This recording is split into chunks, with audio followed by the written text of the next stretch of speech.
यह कहानी सच्ची घटना पर आधारित 14 वर्षीय एलिजाबेथ शोफ की है। इस कहानी में दिखाया जाता है कि एलिजाबेथ अपने माता पिता और भाई के साथ रहती है। एक दिन एलिजाबेथ की मां उसे बस स्टॉप पर ड्रॉप करने के लिए बुलाती है, लेकिन एलिजाबेथ अपना मस्कारा ढूंढने में व्यस्त रहती है। वह मस्कारा ढूंढ तो लेती है, पर जल्दबाजी में वह हाथ से छूटकर नीचे गिर जाता है। वह अपनी मां से गाड़ी मोड़कर वापस घर चलने की जिद करने लगती है, लेकिन मां को ऑफिस के लिए देर हो रही होती है। मां के मना करने पर एलिजाबेथ नाराज होकर सीधे स्कूल चली जाती है। स्कूल की छुट्टी होने के बाद एलिजाबेथ और उसके दो दोस्त बस से उतरते हैं और पैदल ही घर की ओर चलने लगते हैं। तभी पीछे से उसके एक दोस्त के पिता गाड़ी लेकर आते हैं और उसके दोनों दोस्तों को अपने साथ बैठाकर ले जाते हैं। अब एलिजाबेथ अकेली ही आगे बढ़ने लगती है। उसका घर जंगल के रास्ते से होकर गुजरता है। तभी दिखाया जाता है कि कोई संदिग्ध व्यक्ति एलिजाबेथ का पीछा कर रहा है। विंसन नाम का वह आदमी खुद को पुलिस अधिकारी बताकर एलिजाबेथ को रोकता है, उस पर झूठा इल्जाम लगाता है और उसे हथकड़ी पहना देता है।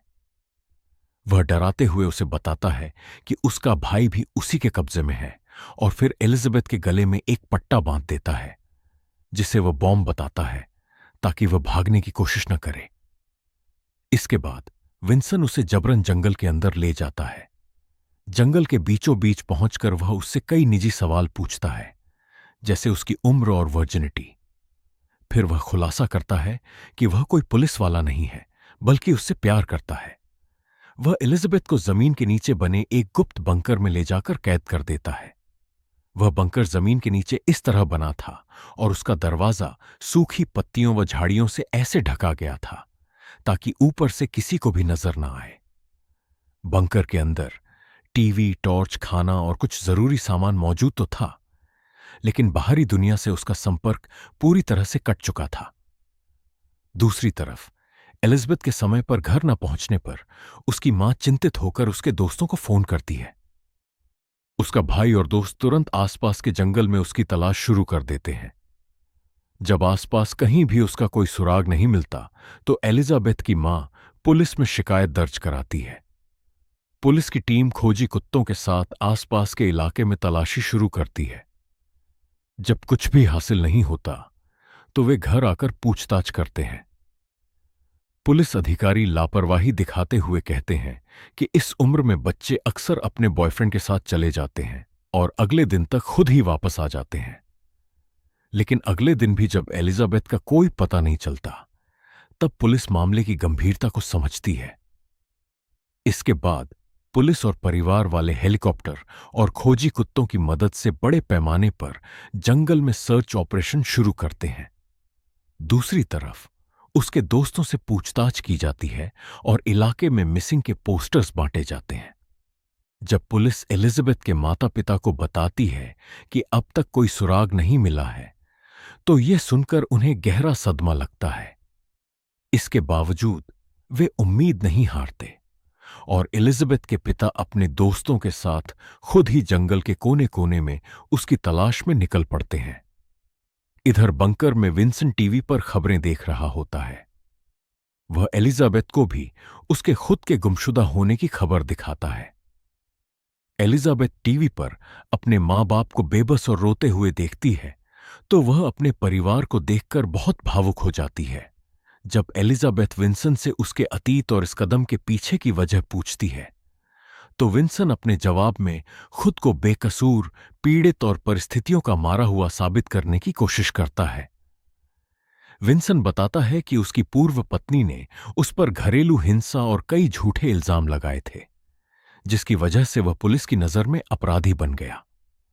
वह बताता है कि पुलिस सालों से उसके पीछे पड़ी है और वह कानूनी झंझटों से तंग आकर छिपता फिर रहा है। इसी वजह से उसने जंगल में यह बंकर बनाया ताकि वह बाहरी दुनिया और पुलिस से दूर अपनी एक अलग दुनिया बना सके। जब एलिजाबेथ पूछती है कि उसने उसे ही क्यों अगवा किया, तो विंसन जवाब देता है कि वह एलिजाबेथ से सच्चा प्यार करता है। वह कहता है कि वह उसे नुकसान नहीं पहुंचाना चाहता, बल्कि उसे अपने साथ इस बंकर में हमेशा के लिए रखना चाहता है, ताकि वे दोनों बाहरी दुनिया की बुराइयों से दूर एक साथ रह सकें। विंसन के इन जवाबों से एलिजाबेथ को समझ आ जाता है कि वह एक साइकोपैथ मेंटल इंस्टेबिलिटी से जूझ रहा है, जो अपने किए अपराधों को प्यार और अकेलेपन का नाम दे रहा है। इसी बातचीत के बाद एलिजाबेथ तय करती है कि उसे विंसन के इस प्यार के भ्रम का ही फायदा उठाकर बचना होगा।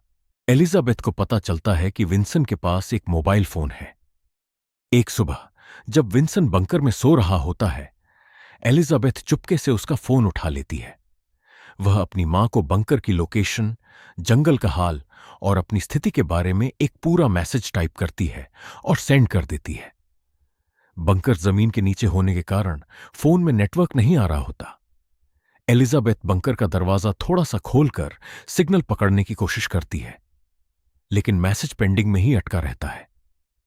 पकड़े जाने के डर से एलिजाबेथ उस मैसेज को डिलीट कर देती है ताकि विंसन को भनक न लगे।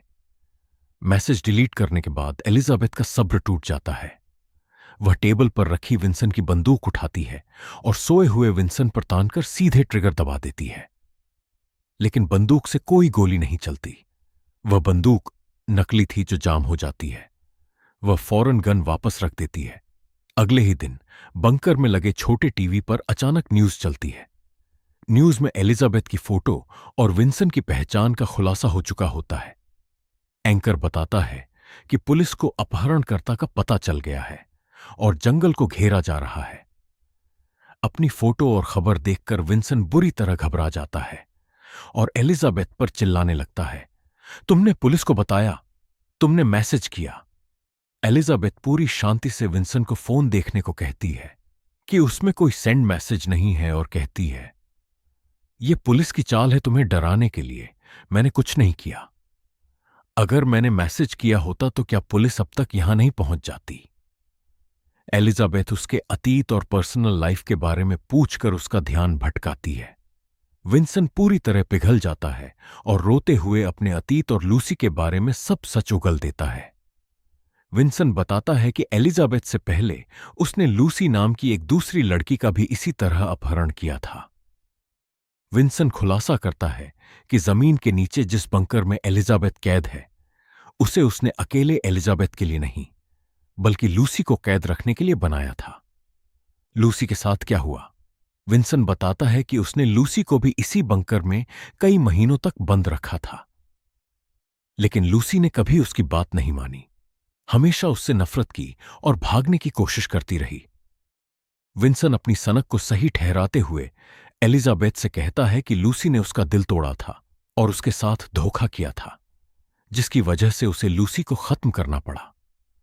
विंसन को लगता है कि एलिजाबेथ ही इकलौती लड़की है जो उसका दर्द समझती है। विंसन एलिजाबेथ से कहता है कि वह लूसी से बिल्कुल अलग है, क्योंकि एलिजाबेथ उसे समझती है और उससे प्यार करती है। वह विंसन का हाथ पकड़ती है और कहती है, मैं तुमसे प्यार करती हूं और तुम्हारे साथ रहना चाहती हूं, लेकिन अगर पुलिस यहां आई तो वे तुम्हें मार देंगे या जेल में बंद कर देंगे। तुम अभी यहां से भाग जाओ। जब पुलिस की छानबीन बंद हो जाएगी और मामला ठंडा पड़ेगा, तब तुम वापस आ जाना। मैं यहीं बंकर में तुम्हारा इंतजार करूंगी, फिर हम दोनों कहीं दूर चले जाएंगे। विंसन एलिजाबेथ के इस अंधे प्यार और वफादारी पर पूरी तरह यकीन कर लेता है। वह एलिजाबेथ को बंकर में ही छोड़कर अपनी जान बचाने के लिए जंगल की तरफ भाग निकलता है। विंसन के जाते ही एलिजाबेथ बिना एक पल गंवाए बंकर का भारी दरवाजा धकेलती है और जमीन के नीचे से बाहर निकलती है। तभी उसे दूर जंगल में पुलिस के चिल्लाने और सर्च ऑपरेशन की आवाजें आती हैं। एलिजाबेथ पूरी ताकत से चिल्लाकर पुलिस को आवाज देती है, आई एम हियर, मैं यहां हूं। पुलिस वाले आवाज सुनकर दौड़ते हुए पहुंचते हैं।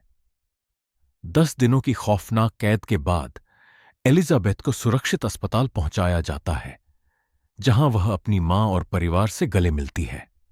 और यहीं पर खत्म होती है गर्ल इन बंकर की ये रोंगटे खड़े कर देने वाली सच्ची कहानी, जहां एक 14 साल की बच्ची ने अपने दिमाग से मौत के मुंह से खुद को आजाद करा लिया।